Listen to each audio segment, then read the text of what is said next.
What's up guys, Houndish here, and today I wanted to talk about my favourite primary weapons in PvP since Hotfix 2.5.2, but also I wanted to give some impressions about how different things, different archetypes are performing right now. Some of these weapons are the ones that I feel are the best or amongst the best in the Crucible metagame, so let's get into it anyway. Firstly, I wanted to talk about pulse rifles. One of the standout archetypes since the patch has been the Parthian shot or spare change style of pulse rifle, which had their rate of fire buffed by 5.3%. How much better are they though? Well, they perform a little bit better than they did before, partly because of that rate of fire buff, which bumps the time to kill down ever so slightly, but also because a lot of the fast firing, high flinch weapons have been, knocked down. These things now do pretty well in the Crucible. Outside of high armor Titans and Warlocks, you're going to be able to hit 2 burst kills, although you do need to hit your shots very well with this archetype of pulse rifle, and I also feel like you need better rolls on this archetype in general for it to perform well, because if you don't get those 2 burst kills, then most of the weapons can win out depending on your range and positioning, so you do need to think about that positioning with this kind of weapon. Longer medium ranges are where these things feel pretty good for me. You'll regularly need to use cover to your advantage and pop in and out to do damage, and these kind of weapons can be very effective playing in that way. For me though, this kind of pulse rifle is really best in 6v6 playlists, especially when you can team shot targets. You'll pick up a fair amount of assists using these weapons, but also you'll be able to clean up a lot of weak or no shield targets with 1 burst kills, which feels nice. So all around, I find these weapons to be kind of patrolling weapons. They're pretty great on open maps where you can anchor different spawn positions and lanes and keep kind of applying pressure. Again, 2 burst kills are kind of regular with a skilled shot and a very good roll, but you can't rely on the weapon being able to do that all of the time, and in most cases your time to kill is pretty long, so you'll have to play with that in mind. Nonetheless though, it's safe to say this archetype for the moment has been brought back. Alongside it though, the Red Death archetype, but more importantly those very good legendary examples like Hopscotch Pilgrim and No One's Mercy are also very strong right now. These haven't changed at all in terms of balance, but with those clever dragons more or less gone, some space has opened up in the metagame, and personally I rate them pretty much as highly as the lowest rate of fire archetype, because firstly, they are simply very good. They, 3 burst kills,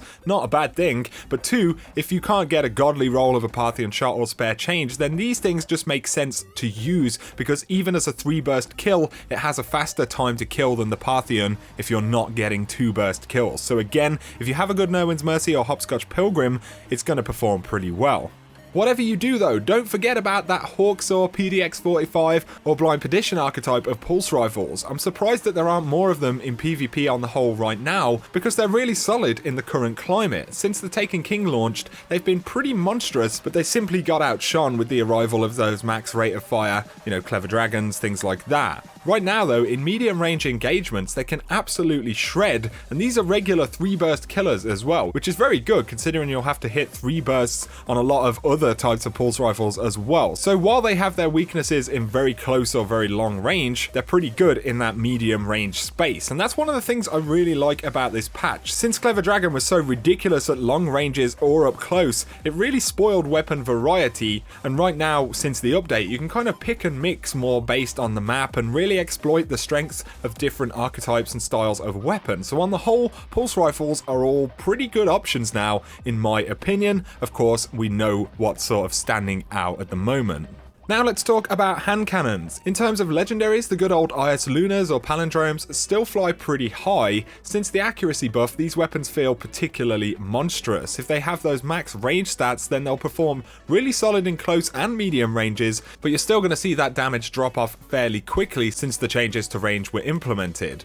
Right now though, because of the accuracy that these things have, they absolutely dominate in medium closer ranges. You'll have to focus on closing the gaps on bigger maps, but it's safe to say that hand cannons are somewhat dominant now in PvP. I still think the same high range hand cannons are the best performers all around, but again, with the changes that we've seen, other things can be a bit more of an option at this point. Things like the Devil You Know or the Whale from FWC are much better now if you're in their optimum range. So again, the patch has created some level of variety in reducing the requirement for certain stats and things like that. The Hawkmoon though is pretty beastly right now. The initial accuracy change is a huge part of that, and Hawkmoon feels really sticky again as a result. It's worth saying that in medium ranges, it's still pretty inconsistent at times, especially if you compare it to a rifle barrel Ayas Luna or something like that, but in that sort of optimal close range, Hawkmoon for me feels really good. Because of the look in the chamber and holding aces bonuses, this thing can regularly beat some of those legendaries because the 2 taps happen so commonly.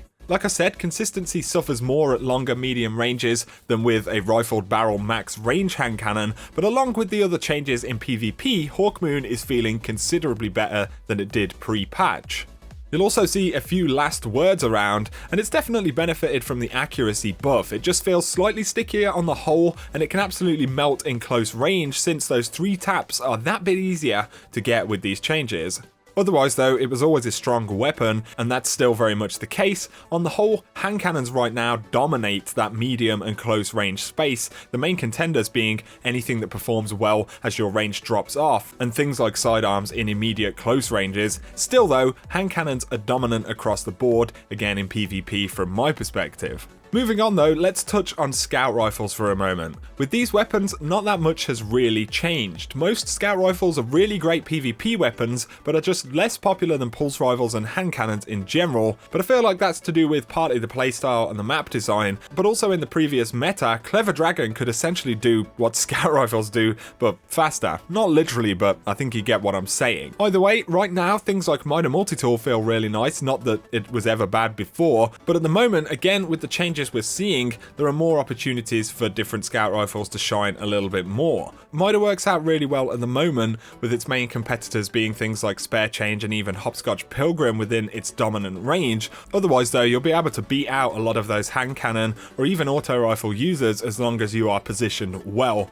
But those solid 37 rate of fire examples like Cryptid Dragon, or even your Jade Rabbit and Badger CCL 27 rate of fire archetypes are equally solid right now in PvP. Again, they've always been good weapons, but as long as you exploit their range, you're going to do pretty nicely still in PvP. And finally, I don't feel like the position of auto rifles has really changed that much. The low rate of fire Suros Regime or Genesis Chain style auto rifles certainly feel a little bit better than they did, and for the moment there are more of them inside of PvP. They have a decent time to kill and they feel good to use in general, but again, the higher damage burst or semi-auto weapons just work out better in Destiny. Being able to deal larger amounts of damage, moving in and out of cover and things like that is pretty important in Destiny. So I would say that auto rifles are definitely in a better position on the whole. The low rate of fire types are pretty nice, but also since the high rate of fire pulse rifles aren't as prevalent, you know, Hakon's Hatchet or even max rate of fire Doctrine autos are still pretty decent. With auto rifles in general though, your positioning and selection of gunfights is way more key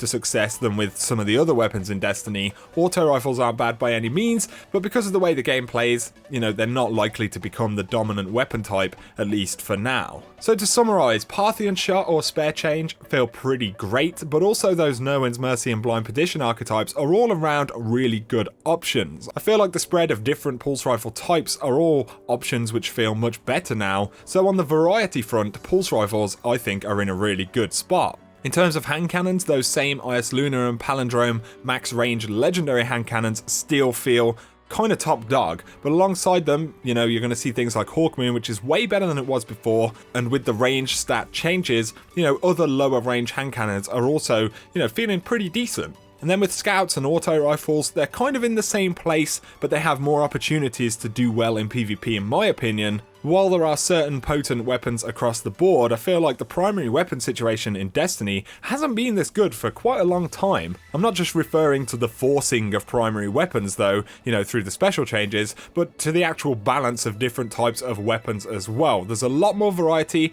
and I think even when things settle down, there's going to be more variety, you know, than we've seen previously in Destiny, and thank God they nerfed Clever Dragon. You know, it just crushed the primary metagame into this boring, non-adaptive kind of position, which I think is well and truly over at the moment. So those are my thoughts anyway, guys. I'll be interested to hear what you guys think in the comment section below. Everybody has different opinions about this stuff, so let me know what yours is. If you have enjoyed the video though, a like is always super appreciated. If you're new to the channel, feel free to hit subscribe if you do enjoy the content, of course, to see a lot more Destiny stuff. If you want to say hi on Twitter, feel free. I will link that in the description below. For now though, whatever you guys do, have an absolutely awesome day.